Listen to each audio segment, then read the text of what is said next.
You want to make sure that the invitation to the party isn't better than the party itself. And if marketing is about that invitation, marketing also has to play such a critical role in the party, but there are a lot of others that are responsible for the party as well. And, that's where the control starts to slip, and that's where it becomes the team sport that it really is.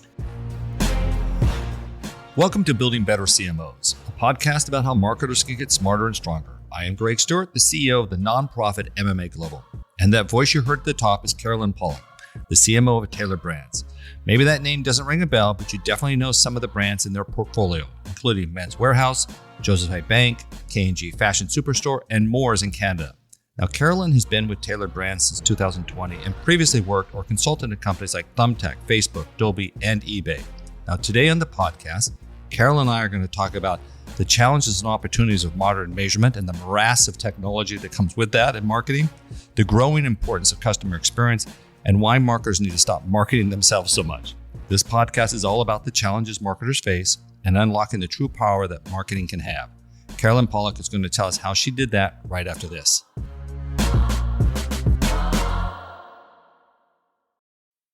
Ryan Reynolds here for, I guess, my 100th Mint commercial. No, don't. I mean, honestly, when I started this, I thought I only have to do like 4 of these. I mean, it's unlimited premium wireless for $15 a month. How are there still people paying 2 or 3 times that much? I'm sorry, I shouldn't be victim blaming here. Give it a try at mintmobile.com/save. Whenever you're ready. $45 upfront payment equivalent to $15 per month. New customers on first 3-month plan only. Taxes and fees extra. Speed slower above 40 gigabytes. See details. What's 2FA security on Kraken? Let's say I'm captaining my soccer team, and we're up by a goal against, Soda Springs FC. Do we relax? No way. Time to create an extra line of defense and protect that lead. That's like 2FA on Kraken, a surefire way to keep what you already have, safe and sound. Go to kraken.com and see what crypto can be. Not investment advice. Crypto trading involves risk of loss. Cryptocurrency services are provided to U.S. and U.S. territory customers by Payward Interactive Inc., PWI DBA Kraken. View PWI's disclosures at kraken.com/legal/disclosures. Carolyn, welcome to Building Better CMOs. I'm so glad you could join me today. Thank you. It's good to be here, Greg. And so listen, you're actually a rarity amongst CMOs. How long have you been CMO at Tailored Brands now? It's been like 5 years, give or take? Yeah, just about 5 years. Yeah, wow. So I want to get into that business, but I have to get right into the first thing with you that I noticed in your background. What is the degree that you have from university?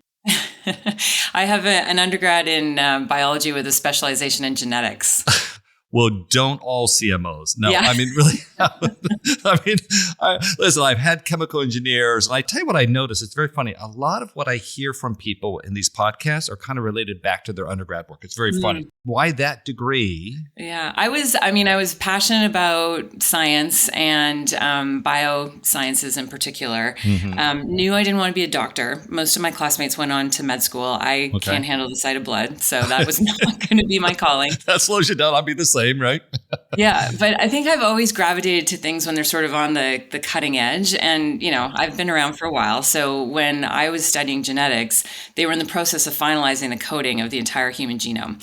And it was a fascinating time. And all of our readings were papers, not even textbooks, because things were changing so quickly at the time that, you could only keep up with papers. And I just loved the newness of it and the discovery of what was to come with that knowledge. And, it's funny because I think now that I think about it, I guess that's kind of been a theme through a lot of the things I've done in my career.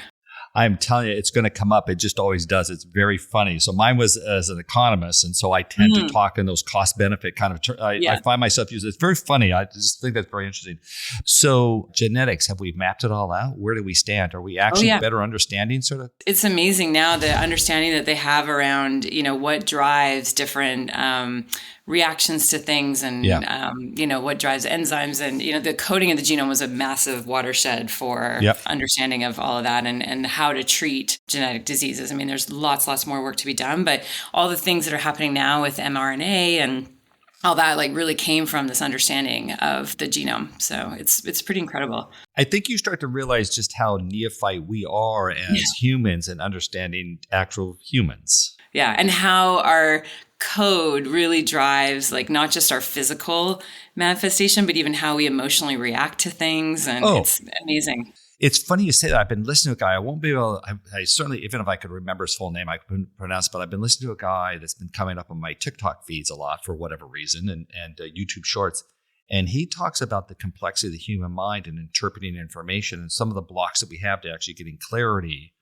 And I find it just absolutely fascinating. And to that point, like, we didn't know this 20, 30, 40 years ago, I guess. I mean, I think it's almost one of those things where the more we learn, the more we realize what we don't know. There you go. I think, better said. Well, that actually might be the subtitle of Building Better CMOs, actually. So we'll get into that's another one. Okay, so you end up going to Unilever. So you have a brand, you were trained kind of as a brand manager, I think, was your original work experience. Is that right? Well, actually, after university, I lived in Japan for 3 years. Oh, wow. I didn't, this idea that, So I thought, well, I thought maybe I'll do investor relations or something in biotechnology. Like I knew I wanted to do something in business. Okay. Yep. And Japan was a huge investor in the biotech world, and at the time still is. And so I thought I'll go over and learn Japanese. And anyway, as things go, the pathway led me to working with a market research firm in Japan that I saw that. Yeah. And they had like clients that were multinational companies. So we did, when IBM ran their global subtitles campaign, we did all the market testing for that advertising in Japan.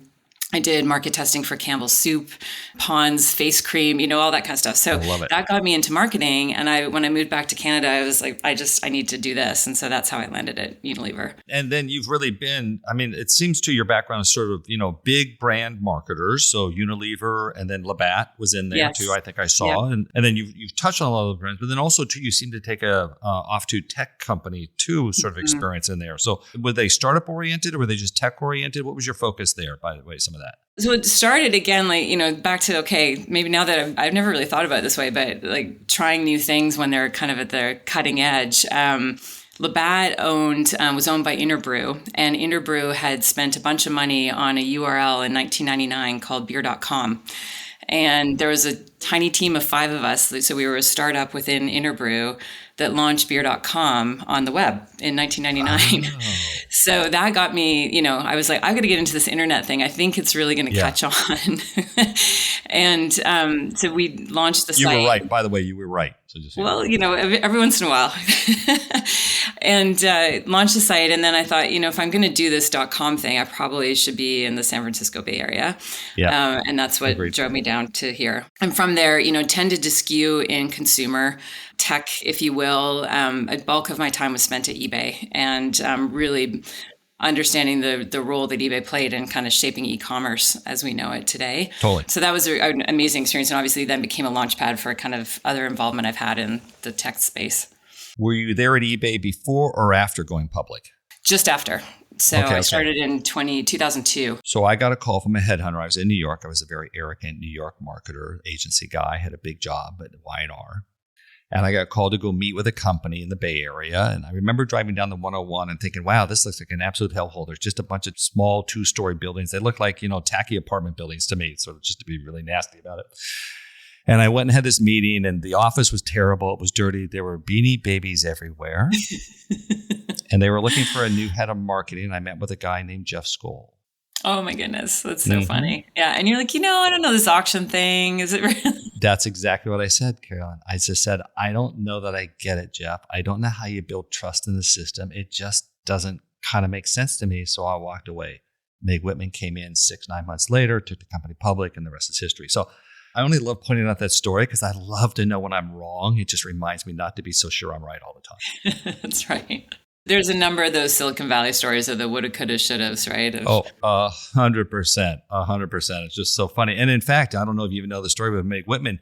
Allegedly, she took the interview not because she wanted to go to eBay. She had no intention to go to eBay, but she took the interview because she didn't want to displease the headhunter, because when she or he had a good job, Meg wanted to make sure she got that call.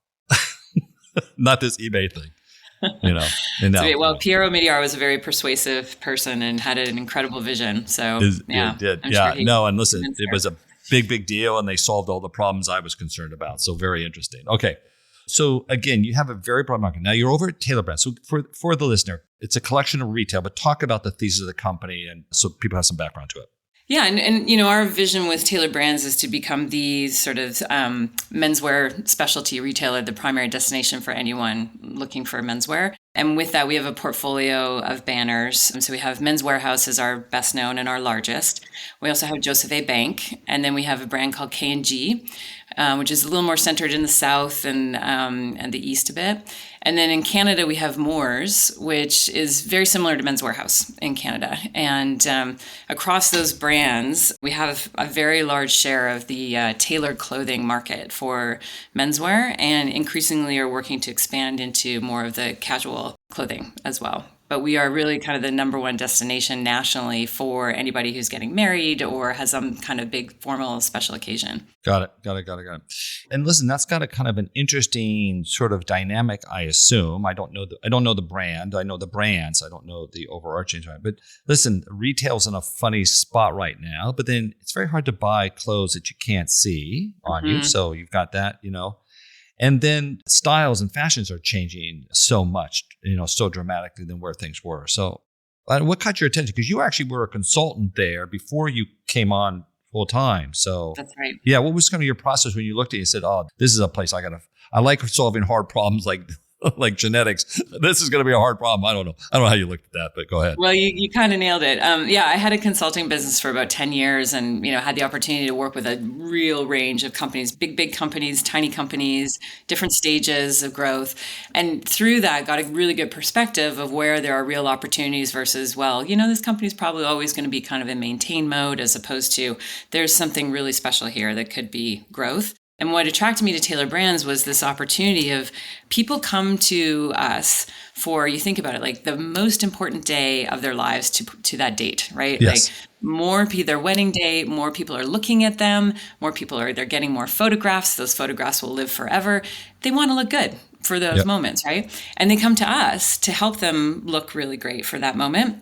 And there's a bond and a trust that is built with that. What the opportunity is that you trust us for that most important day, and yet you don't think about us for all the other occasions, like the inevitable date nights that happen after that, Correct. Or the job interviews, or whatever it is that we equally can apply our expertise to help with. So that's where the real opportunity is. A lot of that's just a marketing challenge around shaping perceptions, and we need to make sure we've got the right product there, but making people aware that we can help them for all these other moments as well. Maybe not the most important moment, but lots of other great moments. And there seems, I noticed too in some news that at least Men's Warehouse is opening new locations. So that suggests growth. So you got it on track and moving in the right direction. Good. That's right. Yeah. No, I would think that would be a big challenge. I mean, you're almost having to respond to, would suspect is the speed of change in the world equal to almost anything else that's going on. It's very funny to me just how much fashion has changed dramatically.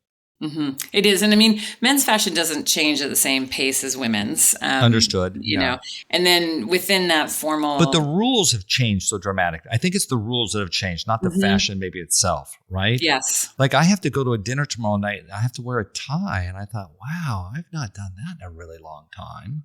I was just at a wedding this weekend, 400 people. And I would say, I don't know, maybe a third of the people, third to half were wearing ties. Now it was very hot, so I'm sure that drove some of it. But yeah, it's the formal wear code has changed a lot. So yeah, crazy. So you mentioned Pierre earlier in eBay and some of your experience of that. I always like to ask people, because I find I get interesting answers to this one. What is the best advice you've ever been given? Now, it could be around marketing if you want to go there, but it even could be professional advice that you've gotten. It's funny, as I was thinking about this, that this is probably more personal, but it's also kind of extends to a little bit of my belief around our profession and all of that. So there's kind of two pieces that dovetail. One was very early on. It was while I was at Unilever, and things were going great. I was, successful, moving quickly through the ranks, et cetera. And there was somebody I really admired who's like one of the most dynamic, creative people I've ever met, really well recognized there also as very successful. He gave me this advice of don't ever believe your own hype.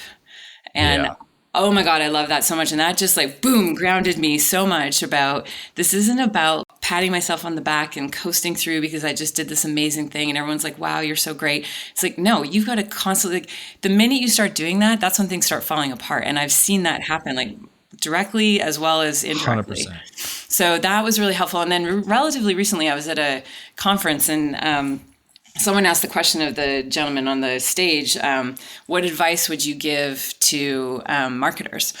And he said, stop talking about yourselves. And then that got a huge roar from everybody in the crowd. Everyone was laughing. And you start thinking about it, you're like, we're all spending all this time marketing ourselves, and we're not working to help one another on the work. And we're losing sight of like just how challenging the work is. And we think we're kind of getting at it by talking about, oh, I just did this amazing thing. But I think like if there's more focus on the work and the role that marketing is playing in the business, like that will continue to build the rest of the organization's faith and confidence in marketing.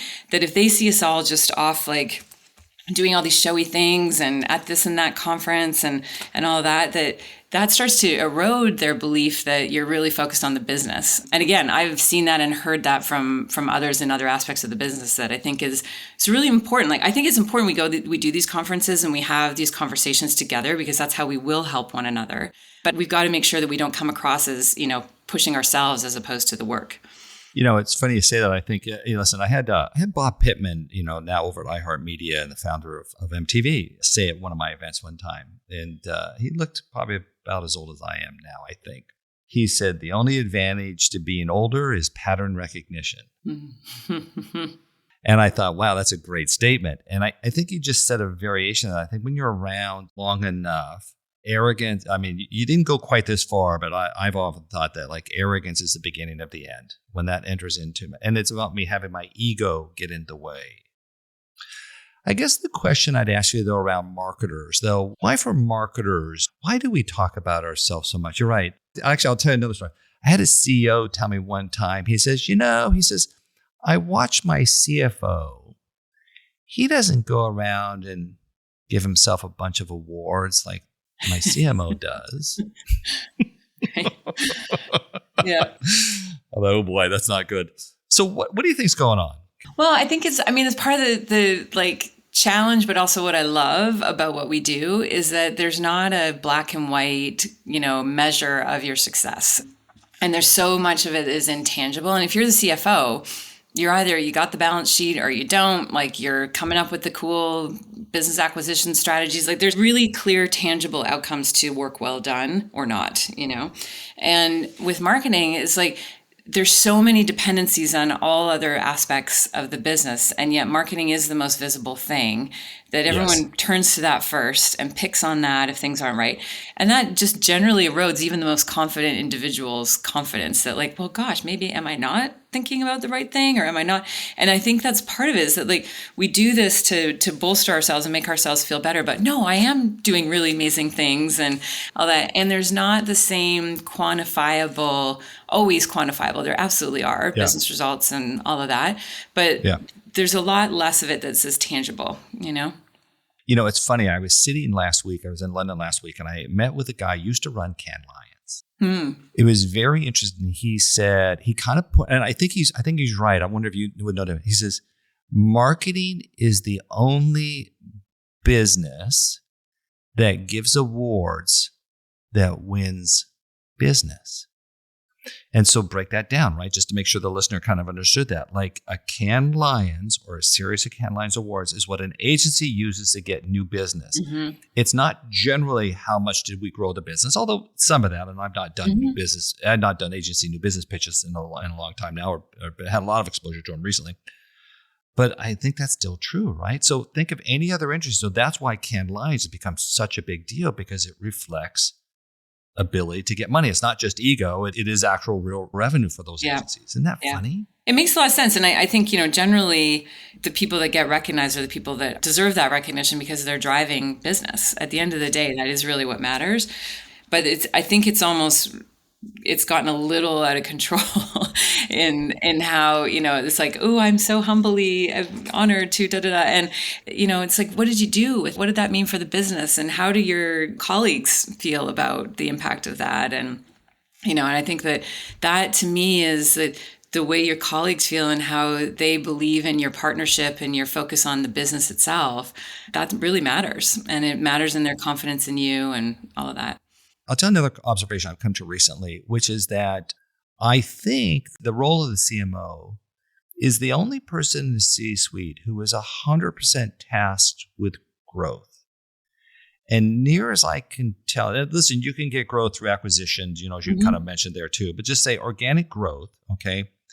It's all to the CMO. And near as I can tell, I think most bonuses and those financial structures are paid out based on growth of the company. The stock market rewards growth. I mean, we're all oriented towards growth. And yet, I don't know, some of the data seems to suggest that CMO is not always the most respected C-suite member. Something feels funny about that to me. Like, how do we not get that 100% right yet? I don't know if I've got the answer, but I think the dependencies that marketing has on other aspects of the business to achieve that growth, are huge, right? Yeah, and huge. Somebody else talked about you want to make sure that the invitation to the party isn't better than the party itself. There you go. And if marketing is about that invitation, marketing also has to play such a critical role in the party. Right. But there are a lot of others that are responsible for the party as well. And, that's where the control starts to slip. And that's where it becomes the team sport that it really is. I'm laughing because there's no way that Eric, our producer here, isn't going to use that as the opening sort of quote when this goes live. That was just too good. It's time for our favorite question. What do CMOs get wrong? We'll find out what Carolyn Pollock thinks in a moment, but first, let's take a quick break. Ready to launch a career and future you can be proud of? Welcome to Merrill, where an industry-leading advisor training program will help you get licensed. And with lead gen support from Bank of America's vast customer base, you'll get the referrals you need to establish your own practice. It's time to see your career charge forward with Merrill. Apply now at careers.bankofamerica.com. Copyright 2024 Bank of America Corporation. This episode is brought to you by Atlassian. Atlassian makes the team collaboration software that powers enterprise businesses around the world, including over 80% of the Fortune 500. With Atlassian's AI-powered software like Jira, Confluence, and Loom, you'll have more time to do the work that matters. In fact, Atlassian customers experience a 25% reduction in project duration per year. Unleash the potential of your team at Atlassian.com. Atlassian. This is Building Better CMOs. Let's get back to my conversation with Carolyn Pollock, the CMO of Tailored Brands. Carolyn, let's go to the big question of this for Building Better CMOs here. Okay, so as I told you, the idea here, and it's kind of in theme with a trade association, I'm supposed to go fix stuff. So I use these as an opportunity for us to sort of identify and have discussions around areas of the business, areas of marketing that we don't just necessarily get right. So you can go at it a couple of different ways. Where do you think we could be better? Where's the things you don't think we understand? I get some of that, or don't have an appreciation for either the challenge or difficulty, or, what do we need to have heightened awareness around? But just, it's kind of a variation, really, what you've already said, like, what do we struggle with that prevents us from being as either great or as important without the hype that we should be? What do you think that is? Well, and I mean, it's sort of what we were talking about with how does the CFO measure as being successful versus the CMO? That part of the challenge with marketing is you can't tangibly measure everything, or we haven't yet figured out how to, right? And so how do we get better as an industry about figuring out measurement? And I think it's also our expectations about what is measurable keep increasing because there is so much more that's measurable than there once was, right? So obviously with digital marketing, highly measurable to a good extent. There are still flaws even within digital marketing in terms of how you measure and all of that, but it's much, much better than what we were used to, where you just put out a TV ad and you just kind of thought, all right, well, I ran the TV ad for this time and I think I saw more people walk through the door of my stores and buy things, but I think that's related. But, the way to really concretely connect that, we still struggle with to some extent. Yeah. And we struggle with the whole thing, which I know you've talked about with others too, around the long-term versus short-term. Oh, yeah. Right. Yeah. And the investing into growth and the fact that sometimes takes time and not everybody has the patience for that time. And then incrementality in general, how much of this is actually driving of all that we're spending, how much of this is net truly incremental that wouldn't have happened if we hadn't done this campaign or whatever versus sort of just the core organic momentum that exists. Okay, so your topic is you chose to put everything that we're really not good at on the table all at once. Yeah. All under the umbrella of measurement. Yeah, no, you're right. Yeah. But then you got kind of specific about how hard they are. And you're 100% right. I've often said this, MMA's done a lot of work around sort of the value of brand relative to short term and sort of what that means. And I'm still sort of flabbergasted that when we first started on that 5 years ago, we realized there was no methodology to measure the value of brand long term. Mm-hmm. Nobody built the methodology. Mm-hmm. So how can we go that far as an industry? And maybe that's an irrelevant point to sort of go back and beat ourselves up for what we got wrong. But like it is kind of nuts a little bit. And listen, retail now, you can live off of promotion. You can live off store driving tactics. There's a series of things you can do. How do you look at brand in the context of the brands that you now represent relative to driving store traffic, right? Yeah, and I'm so passionate about this because I think this is true about, as I think about brand and what it is, that, it's a relationship that you have with your customer, right? And if you think about the relationship that a human has with another human, that relationship is rooted in emotion, right? It's not rooted in, oh, I really like Greg because he always gives me 20% off. It's like, I like Greg because he challenges me and he's interesting and he makes me laugh. Yeah. And, like that's how you build trust in a relationship. And that's what brand does. Brand elicits emotions. And I think that emotional connection is really what builds that over time. And so far, the way that we've built emotional connection with customers is through film, typically, right? TV, now video, social. Video's great. And it still is all rooted in an emotion. You think even of like influencer and creator content, it's still content that you've got a person who's talking about your brand with enthusiasm or with disgust. And that's driving an emotional relationship. So I think that is so hard to measure, just in general. You did some ads here, some humorous ads recently for Men's Warehouse. You wanted to talk a little bit about what those were? Pretty funny. Yeah, and that's exactly what it was rooted in, is that we were so transactional in our communication, 5 years ago. Okay. Then we moved into like the motion of love as it's tied to weddings, because that's our core business. And it was also in 22 when it was the year of the wedding and everybody was getting married post-COVID. And so that's the trigger is that I have to go to a still formalized event like a wedding, and so I need a new suit for that. Yes, is that kind of exactly. And this idea of like, we took the old Men's Warehouse slogan of "You're going to like the way you look, I guarantee it," and we brought it into sort of less transactional, a little more emotional, about love the way you look. And if you love the way you look, what can you do with that? Right? If you feel so great because you look so great, what happens then? Kind of thing. So it started with this emotion of love and, the connection with the couple when they're getting married and them seeing one another as they walk down the aisle. You don't marry the like of your life. You marry the love of your life. And on your wedding day, you don't want to like the way you look. You want to love the way you look. And we're here to help with design. But then, that worked great during that time of coming out of COVID where we all needed the connection. But really, humor is such an incredible tactic for breaking through and getting that connection with the customer. So we decided that was where we wanted to steer. We engaged a great agency, Partyland, who really specializes in humorous advertising, and particularly for men. And they just kind of get what makes guys laugh. And so we wanted to tap into that. So then it became this idea of, okay, if you love the way you look and, you feel really great and confident, what does that enable you to do? And we've focused this really humorous character who feels like he can literally do anything. You're going to be the handsomest wedding guest. I look amazing. I feel like I can do anything. I can do anything. And he, crashes a wedding and like breaks into the father-daughter dance and dances with the dad. Move over her, Dad. New outfit. Job interview. New outfit. And my favorite is an interview. He walks into the interview and he's like, I'm hired. Yes, you are. Let's golf to celebrate. Oh, no. Boom. I win. Hey, hot guy. Marry me. To Men's Warehouse. I love you. Clothes make the man, I think is what they've said. But they sort of do really provide an environment, and you want to feel comfortable where you are. So it actually really makes sense.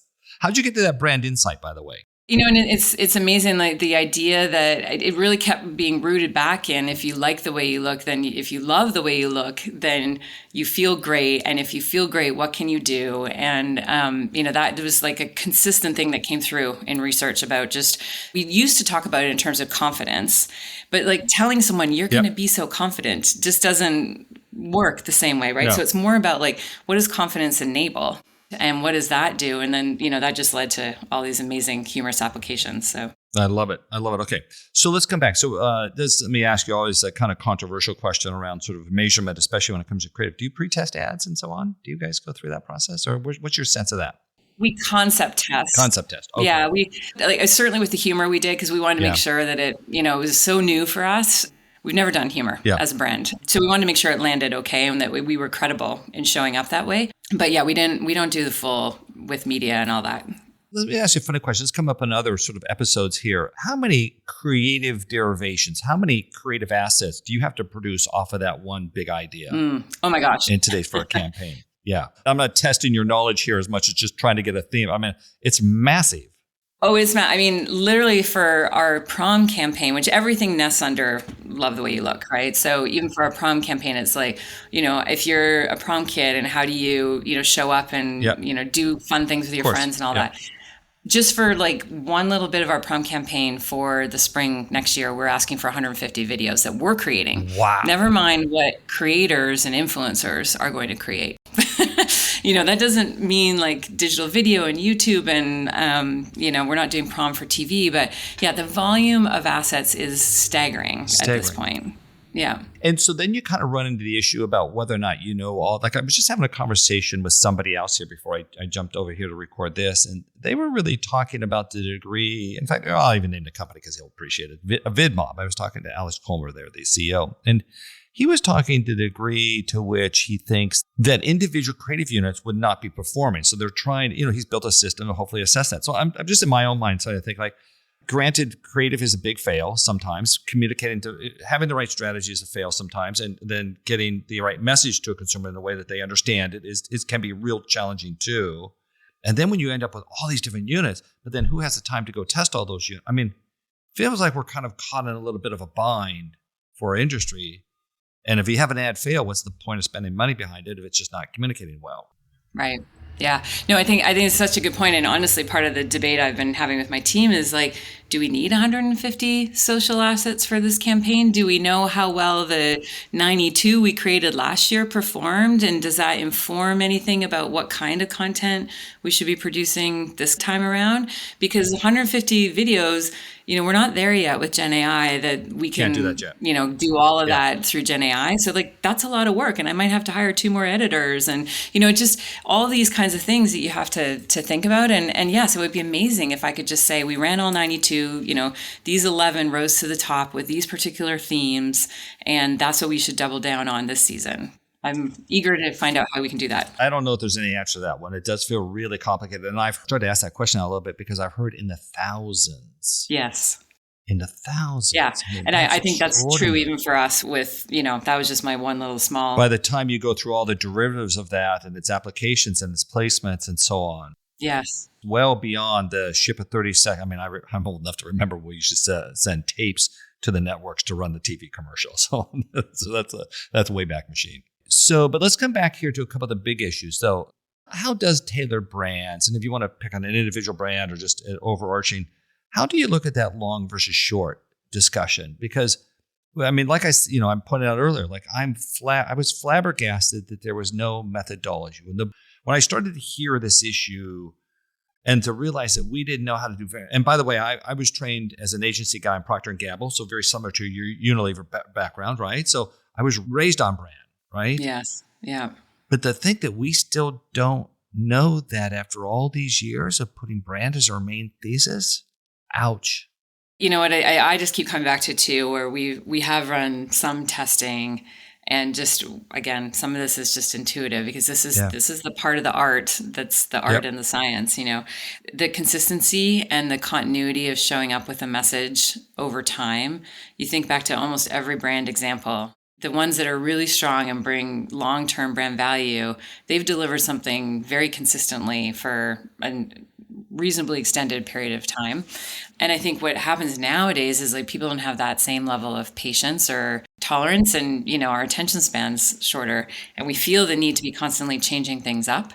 And I think that makes it even harder for how we measure it. But I think the more we can carve out ways to test it, digitally makes it a little bit more possible, right? You can carve out an audience and you can kind of try something out there. Or, I'm just such a huge fan of match market testing at this point too, because I think that like gives you something far more definitive. If you can do that and you can execute it and run it for a good period of time, like that should help to show you what that longer term benefit is. There are other tools that we've looked at with our media mix model and looking at a longitudinal sort of set of results with that as well, and tracking that versus our brand tracker to see, when you're running this media with this kind of message over this period of time, what's happening to your awareness and consideration simultaneously. And you can attach some sort of value to that, but it's still, I'm not sure it's meaty enough yet for a CFO to believe, oh yes, you need this many more millions of dollars to run your bigger continuity strategy or whatever. You're also, I'm assuming Taylor Brands is a private equity play? Yes. Yeah? Okay. So I don't know the private equity companies. Don't mention their names here because I don't want to get into somehow I know their patterns. But often private equity gets very focused on the fundamentals of a return on investment concepts. They tend to be finance people, so that's where they tend to lean versus you who leans towards genetics or reestablishing the genome in some regards. But have you noticed a difference in working with them versus maybe the experience you would have had with, like you said, you did consulting for a number of years. So you worked with a lot of different marketers. Do you notice their sort of orientation? Like, do you have any advice for CMOs or marketers who are working with private equity and helping to sort of assess some of these questions? Yeah, and it's funny because I hadn't really worked with private equity. I worked with venture capital, which obviously has a lot more patience. And then obviously, I've done a lot of venture. I know exactly how that works. Yeah, they're like for the 10-year game, not the like 3 to 5 year game kind of thing, right? And then I've worked with public companies where it's the quarterly gain. Oh boy, yeah, right? Another whole level of craziness, right? And that's a whole nother thing as well. And so, it seems like PE companies tend to get a bad rap sometimes. And I think, frankly, it depends on the PE firm and their mindset when they go in with the investment. I would say we've been generally in a good place with that. I think either way, I think it still just keeps coming back to your point around like these are financially oriented folks who want to still be able to see the numbers and movement and traction. And if they don't, they start getting impatient and start asking more questions. And so I think it's, again, the data is always going to be king with that, and being able to constantly show proof points and show where there's progress, show where we're learning and where we need to double down. And that I think, we all can do better at having, and that's why the measurement thing is so important, right? Is having the data to be able to show so that they can then quantify and understand how that adds up for them down the road. But here's a funny question about that, right? So let's assume, and again, I'm really trying to stay away from your PE firms. I really don't want to get into that, obviously. But are they prepared? I mean, certainly the public markets are not. But measurement's expensive. It takes time to figure out. And it's also it's not perfect. I don't know if it's incredibly imperfect, but it's not perfect. Even when you set up MTA, and I've talked to a lot of them. In fact, I talked to a guy who runs an MTA firm. And he said the biggest problem is that we actually get the insights so late that nobody creates any change. And in fact, he said he'd asked his team one time, and only 10% of the campaigns or 10% of the clients actually executed against new results from MTA. And the value of MTA is that you get results. Yes. You can get them much faster. Yes. So I thought, wow, that's kind of crazy. If we're spending all that money. So it's hard to do. It's a little bit imperfect. There's elements of it being unproven in some dynamics. And I'm a big fan of MTA, so I'm going to be careful about the listener here, what I'm saying. But then is the owner's going to give you time to set up the infrastructure to do that, to do it right? Mm-hmm. This is a real issue, because it could take a year. I mean, I've heard of people spending 2-3 years. In fact, I had a technology-oriented CMO. In fact, it's a long time ago, so nobody remembers. The CMO of Allstate. He had a tech background. He made 3 runs at trying to get MTA set up in Allstate. Wow. Who's got the patience for that kind of thing? Yeah, I think that's, it's a real thing for sure. And I think that generally, I think most PE firms are about making sure that you're starting to build a real multiple, right? And real value. And, correct. For a lot of companies, the brand is part of what drives that multiple. Tech companies have their own multiple drivers, but if you're not a tech company, a lot of it is really the brand, right? And I think My experience anyways has been, I think a lot of the PE firms who invest in consumer brands, like they understand that to some extent. Oh, they get okay, right. They're different than maybe. Okay. So I think there's an understanding that these are the steps that need to happen to make that work. There's still, for everything, there's, still a need to keep pushing as quickly as possible. And so you don't want to be wallowing in things for very long. And I think the most important thing is, acknowledging what you're learning and what you're not, and why you're pivoting or making a change because you're not moving fast enough. And, we went through this now, or our MMM that we had just established. Amazing, and so much insight and richness that we're getting from it, but we get it quarterly, and it's 8-week, 10-week lag. And that just wasn't, to your point, something that then made it actionable for us to plan. We would just be getting kind of our read on spring, and we've already had to start buying spring for the next year already, Correct. And or the markets change, or the needs have changed. And then, I kind of question how helpful that can really be for us sometimes, other than sort of being interesting. Right, exactly. So it kind of helps you with some hindsight, but it doesn't help you with how do I make a decision now? So we're now moving to a model that's actually a blend of MMM with MTA to enable us to get weekly results. Good. And we'll get those on the Wednesday, the week following, which now we're going to have something that we can really harness. So, we're a couple weeks away actually from getting that, but it's been a journey and it's taken a lot of time, and that's hard. And you're right. I think helping the organizations understand why it's so important and why it is worth the wait, I think is a challenge sometimes. And you and I talked a little bit before we came live here on this today with around just the morass of technology that's available to marketers today. I mean, listen, MMA is a little business. We're almost $20 million in revenue at this point. And my tech budget's over $1 million at this point, which I find very funny. That was not the case when I came here to turn this thing around, 10 years ago. I mean, I don't know, tech was probably 50,000. I don't know what it was. It was nothing. But so it's very funny it's gotten to be that much. So, but then how do you make all these decisions and bets against these sort of different technologies? I feel like I'm just having sympathy for how hard your job is without coming up with answers. I love these things. I'm not sure I'm helping the listener here somehow, but I don't maybe. I guess there we go. You must be astonished at the tech budget that you have. Yeah, I mean, the tech budget is huge. And if you look at that as a percentage of, I guess technically that's non-working media, that kind of, I've worked so hard with my team to have a maximum kind of working, non-working ratio. Yep. And that kind of blows it out if you look at it that way a little bit. But it's so critical. And, we're in the midst of literally overhauling the entire technology stack. Oh, really? How old is your tech stack now? Can I ask just how old do you think it is? I mean, it varies what components, but we're at the point where some of it's deciding, okay, do I pick all the different components and choose the best vendor for each of those that specializes in that, and then work on the back end to build all the connectors and integrations so that it works seamlessly? Or do I go to an all-in-one provider and make a huge investment and hope that all works much better? It's challenging to know how to navigate that. And never mind just, when I first started in the job, and even still, the cold emails that you get from everybody in the ad tech space kind of, and I'm just, how do you navigate that? How do you know what the opportunities are, who's the right fit, who's got just sort of a really great PowerPoint and doesn't really have the capabilities behind that? It's challenging for marketers, I think. Yeah, I've got a company that is involved with them as a member, and they're on their third CEO in about the 4 or 5 years I've known them. And I've watched the company completely reposition what they do, which would be a very different tech solution under each CEO. And I'm enamored with each CEO's vision. Yeah. There's no question about it. But it's the third one now. And I'm like, oh boy. Okay. I actually did finally call one of my member marketers and said, just break down for me what they really do well. But if you don't have always the access to do that, how do you figure that out? And then how do you find the missing pieces to all that? Yeah. What do you do? Having people to run MarTech, ad tech inside of tailored brands. So granted, you could push that across the different divisions. That's helpful, but that would make the play sort of make sense to, what's the appetite to aggressively invest in that, as you kind of hear maybe from the board or others? What's the tone in the company towards that kind of thing? I think I'm asking. Yeah, I mean, I think there's a recognition that we've been operating in a state of tech debt for some time. Oh, okay. And we got good guidance and advice on, what it's going to take to get out of that, and the amount of time that it takes. This has been the journey that we've been on from, when I started almost 5 years ago.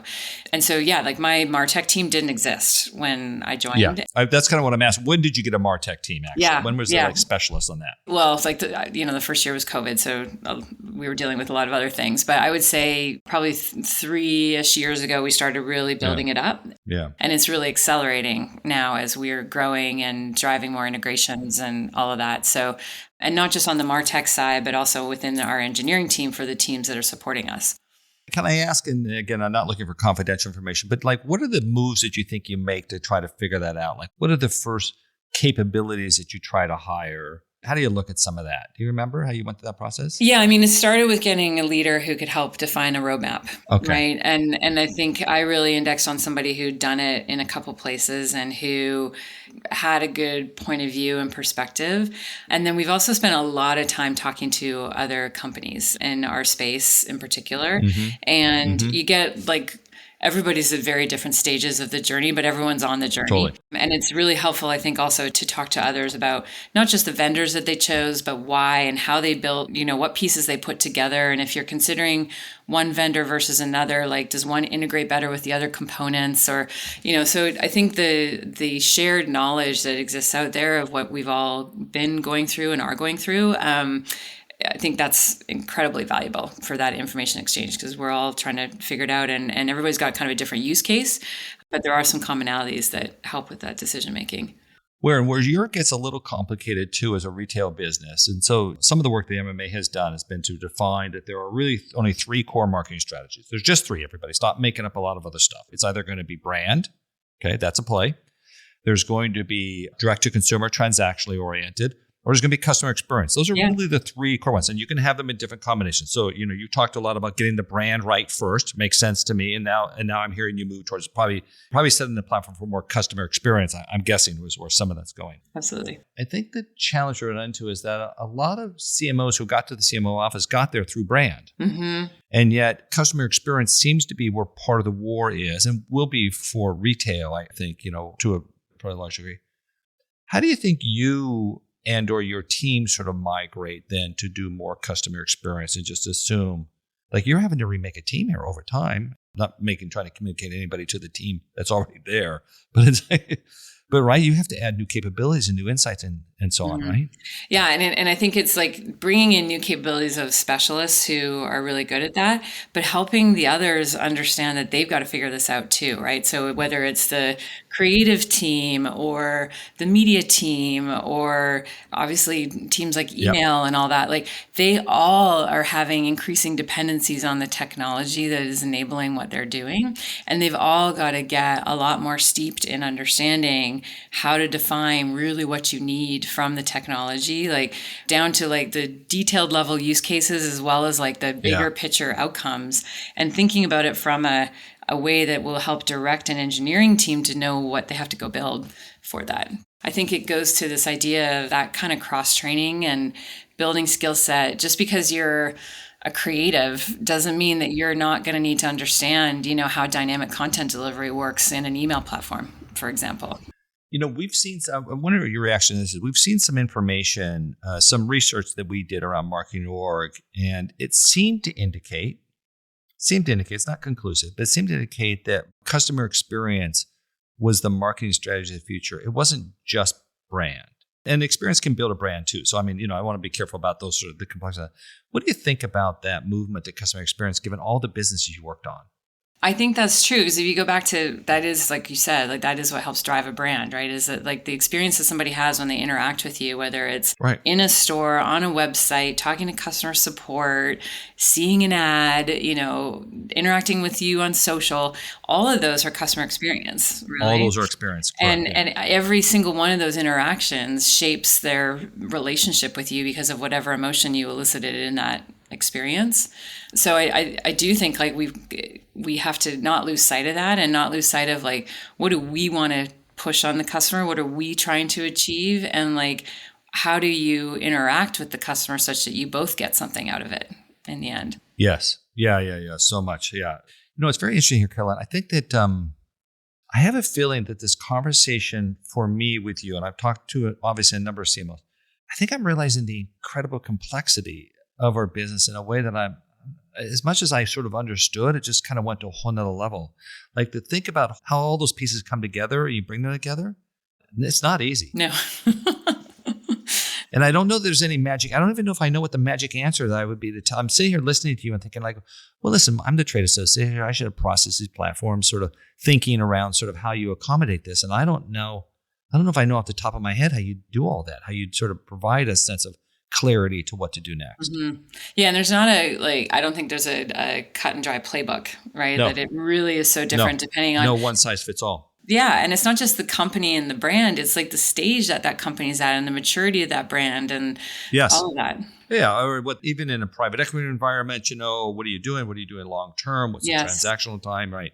So listen, before I kind of wrap things up, I'd be remiss, especially we have all this talk about technology, not to sort of touch on AI and how you see that affecting marketing. You want to give some general thoughts about what you see around AI and its application and how Tailored Brands and you are starting to think about it?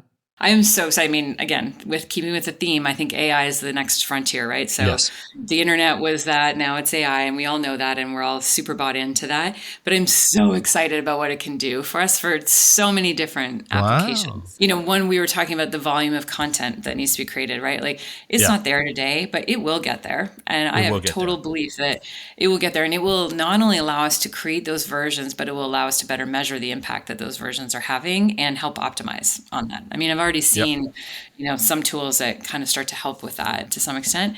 It'll help us take disparate sources of data and input about a customer and how they react to what gets in front of them and consolidate that into something that you can take action on. So you can take data from Google search trends and data from your website and data from your ad performance and combine all those together to make even better ads that you wouldn't be able to, like just the sheer volume of that task and trying to build all those connected points, I think would be really hard for a human to do. And most of us don't have the people nor the time from a roadmap standpoint either to do that. So I think there's so much in terms of how we can make sure that we're better showing up to the customer in a way that's really relevant for them, that will enable us to be so much more effective at our job and be able to measure it better and then further optimize it as well. Do you have I don't know how far along you all are on that journey, but do you have a sense of how, like the ultimate benefit? I mean, AI has a lot of benefits. That's what we've kind of touched on here. Do you have a singular focus around sort of what you're aiming for there yet? Or maybe a better way to even ask that question is, have you established, as a company, established a goal for AI, an objective for AI within the company, where you want to aim towards? I don't know if we've fully established that. I think we've been, for us, reasonably progressive with this and our adoption. I've been really impressed with how, like, really, truly cross-functionally, teams are adopting it in multiple different ways across the company. And we have regular check-ins as a cross-functional team that, the CTO and I are kind of co-leading a task force on it. And like we have regular check-ins on how it's being enabled across different teams and departments. And so, I think right now we still have been in an objective of learning. And then, sort of like a lot of folks starting with where we can get efficiencies. And I think we started with ideally optimistically and originally with like, and we're going to measure the ROI right away, but we're just not there yet. And so I think as we've learned, we've tempered sort of those expectations, and it's more about where are we seeing efficiencies? Where are we freeing up people time so that we can do other things? Where are we able to have more direct and personal interactions with a customer at scale that we weren't able to do before. So those types of things we are starting to see. And I think as we learn more, we'll start shaping more specific targets and goals. Yeah, it's interesting you say that. I talked to, he's the AI evangelist at Google. I don't know, let's assume he's in the center paying attention to what both Google's doing and what he's hearing outside. And I did ask him a dumb question, which is, what do you think the center point of all this is? Do you have a sense of what, if you were to summarize it, you don't have to go as far as one word, which he did do, but I said, what do you think that is? He said, personalization. And it's funny because we take all of marketing's ills. I think the biggest, dare I say, crime we've committed, and that's kind of a strong word, but is that as much as we try to be respectful of consumers, media channels haven't allowed us to do that, and we've not had the tools internally to be able to create messages that are relevant to them for that reason. It's kind of what you just talked about. Like you do campaigns based on proms or weddings or important events in life. And that puts a focus on that. But then we need to target that to people at those moments that they're ready for that. Right. How powerful that would be. And I think, yes, for those moments, and then even all the way down to, we're not always getting right, like all of us, even product suggestions, which should be a very basic thing, right? That based on things you've bought or what you've looked at. And I think getting to a place where you can not only take that information, but also other things around, the kind of channel that customer likes to interact with, the type of content they react to, and put all that into a much more tailored, like it's not just about the product, it's also about the life stage that they're in. It's also about like what we know about them and, where they're at in their lives and their families or whatever it is. And build something that really is meaningful to them and do it in a way that isn't creepy and is embraced because it's super relevant. That I think part of the backlash on and privacy stuff today is that like we're not getting personalization right a lot of the time, and then it just ends up being creepy. It's like you looked at a pair of pants once on a website and now you see them every single place you go, and by the way, you already bought them somewhere else, and yet they're still showing them to you. And that's the stuff that doesn't work. And that's the stuff that gets people thinking, I don't want to be tracked. Right. That's when they click into the option that Apple gave us and said, hey, I don't want to be tracked, and stop it. And it's like, no, you're making this a less good experience for yourself. Yes. I'm not going to try to do anything bad with it, I don't think. And that's, I think most people, again, from eBay, people are basically good. I think most marketers do want to use that data for good. I think there are examples where it's not, and that harms the effort as well. But it's more about, I think the consumer expectation is so high now that if I'm going to give you this information about myself, like use it well and take care with that information and don't abuse it and over market to me. Use it in a way that makes my experience truly better. And so that, I think that goes back to the whole customer experience thing, that this has got to be mutually beneficial. Yeah, somehow we've lost that sort of orientation or insight or technology or some rules. I'm not sure exactly, but we're not quite there yet. Okay, last one for you here. I often don't ask this question, but I definitely want to ask you. Being a C-suite executive of any company is challenging. There's just no question about that. And I heard a great thing the other day. They says, everybody loves to get where you got to, but nobody wants to inflict the pain it takes to have gotten there. This was in the context, it was shown with a visual of a runner, of an Olympic runner, which I sort of, like, everybody wants to get a gold medal. Right. But not everybody wants to do the hard work it takes to go get a gold medal. So I guess just in your own experience and sort of what's, just if you watch trying to get this C-suite and then continue to operate at this level with the people you do, everybody's really smart. They're all paying attention. They're hopefully there for the best of intentions to try to do the right thing. If you were to give advice to other future CMOs, what would that advice be, Carolyn?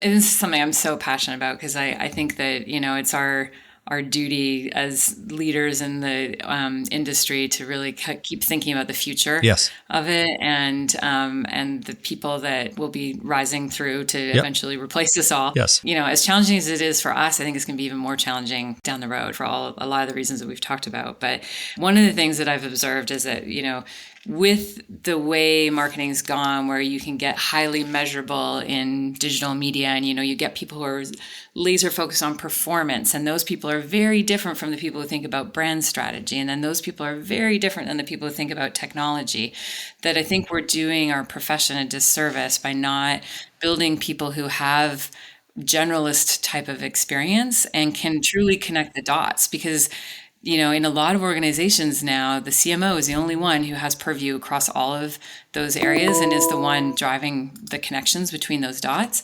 And that is, I think, going to be a folly for the industry. And I would encourage people to not always be so worried about like moving up the ladder within their specialty, but looking at lateral opportunities as well and finding, like, if you're a creative person, find a project at least where you can get deep into the data and the analytics around something. Or if you're a media person, find a project where you can really understand the technology that's driving what you're doing, or the creative and how important that message is to the content that's in your media. And I think, getting people to have a little bit more understanding of sort of how all of these different pieces must work together to be effective in building that brand relationship with the customer.